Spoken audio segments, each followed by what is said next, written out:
Hi guys! Magandang araw! This is Mel. Welcome back to my channel. If you're new to this channel, please consider subscribing. So today, pag-uusapan natin on how to process and claim your SSS unemployment benefit. Ang unemployment benefit ay tinatawag ding unemployment insurance or involuntary separation benefit. Ito ay cash benefit para sa mga empleyado, kasambahay or OFW na nawala ng trabaho dahil sa retrenchment o downsizing o pagbabawas ng tao dahil sa economic difficulty, pagsasara ng kumpanyang pinapasukan, o paglalagay ng kumpanya ng mga bagong device para mas mapamura ang labor cost. Ito ay tulong pinansyal para sa mga aktibong miyembro na nawala ng trabaho upang makabangong muling habang naghahanap ng malilipatang trabaho. Ang isang empleyado ay hindi maaaring makakuha ng benepisyong ito kung siya ay nawala ng trabaho dahil sa serious misconduct, willful disobedience to lawful orders, gross and habitual neglect of duties, fraud or willful breach of trust or loss of confidence, commission of crime or offense, analog cases like abandonment, gross inefficiency, disloyalty, conflict of interest, at dishonesty. Paano maging qualified? Members should not be over 60 years old at the time of involuntary separation. So, dapat hindi siya 60 years old and above nung siya ay mawala ng trabaho. Member has paid at least 36 monthly contribution, 12 months of which should be in the 18th month period immediately preceding the month of involuntary separation.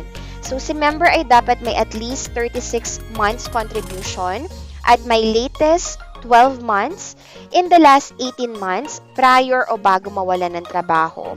Pa-backwards, simula nung buwan bago siya na-separate sa kumpanya. Magkano ang pwedeng makuha? Kung qualified ka, maaari kang makakuha ng katumbas ng isang buwang sahod sa dating kumpanya mo na hindi bababa sa 2,000 pesos at hindi tataas sa 20,000 pesos. Paano ang computation? Kailangan malaman mo ang AMSC or your average monthly credit. So, ang unemployment benefit is equal to AMSC times 50% times 2 months. So, ang sample computation, kung ang buwanang sahod mo or average monthly credit mo sa iyong dating kumpanya ay 20,000, ita-times mo siya sa 50% times 2 months. So, 20,000 times 50% equals 10,000 times 2 equals 20,000. Ano ang mga requirements? Una, certification from Department of Labor and Employment o DOLE or by the Philippine Overseas Labor Office. At notice of termination mula sa employer or affidavit of termination of employment. So, proceed na tayo sa step-by-step process kung paano to isasubmit online. Step 1, log into your SSS account. Go to sss.gov.ph and click Member. Log in your user ID and password. Once logged in, proceed to step number 2. Under e-services, click Apply for unemployment benefit. Tapos, provide the following information. Kailangan natin ng savings account, employment category, date of involuntary separation, reason for involuntary separation, at employer where member is separated. Ibibigay ko ang details nito sa step 3. Sa puntong ito, kailangan nating mag-enter ng ating bank information. kasi dito makikredit ang ating unemployment benefit once na ma-approve. Paalala lamang na ang joint account is not acceptable, so dapat ang bank information na i-enter natin dito ay nasa sarili nating pangalan.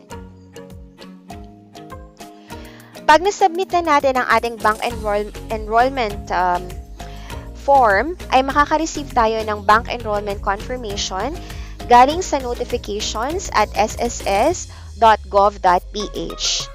So, dear, you have successfully enrolled your active bank account details to SSS.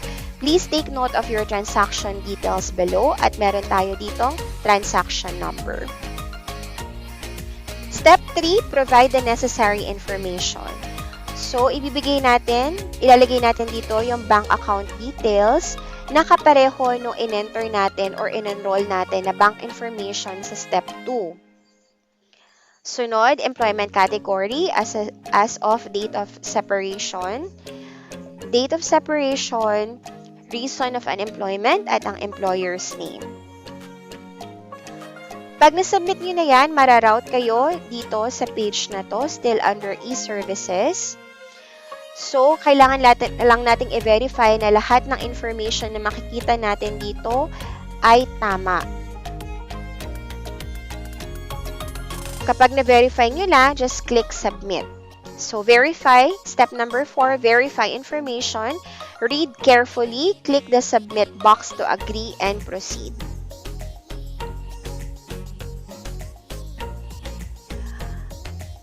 Pag na-submit nyo yan, mararoute kayo dito. So, please be informed the estimated amount of your unemployment benefit is 11,020 and 33 cents due to your involuntary separation from your employer on. Okay, so dito makikita nyo yung estimated amount na magkano ang marireceive yung unemployment benefit once ma-approve na ni SSS. So, would you like to proceed with your application for unemployment benefits? Just click yes.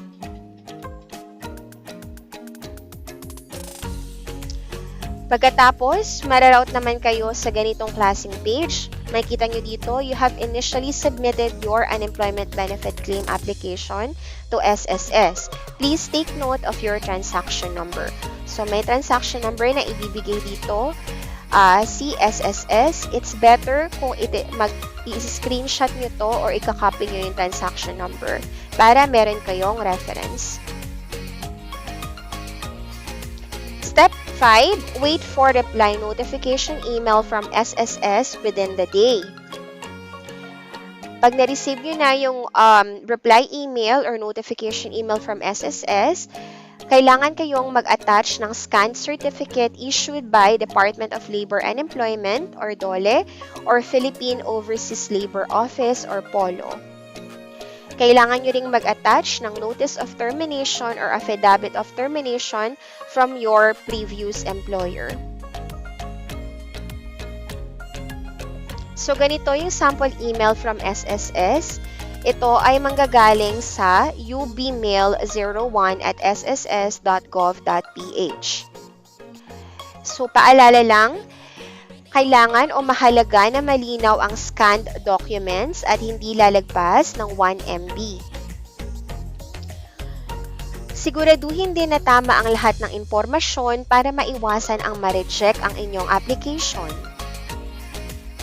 At basahin ang mahahalagang reminders bago isend.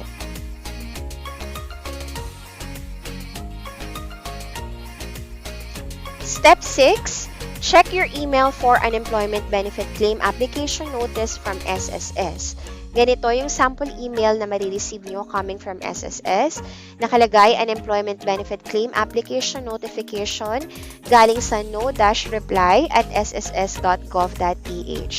So, dear Miss or Mr., we are pleased to inform you that your unemployment benefit claim application to SSS filed on September 27, 2020 has been approved on September 28, 2020, amounting to 11,020 pesos and 33 cents. So, kung mapapansin nyo, isang araw lang, approve na agad siya. Basta kompleto at tama ang lahat ng requirements na isasubmit nyo ay ma-approve ang inyong application sa loob lamang ng isang araw. So, itong pera na to ay makikredit dun sa bank details na in-enter nyo nung nag-submit kayo ng unemployment benefit form.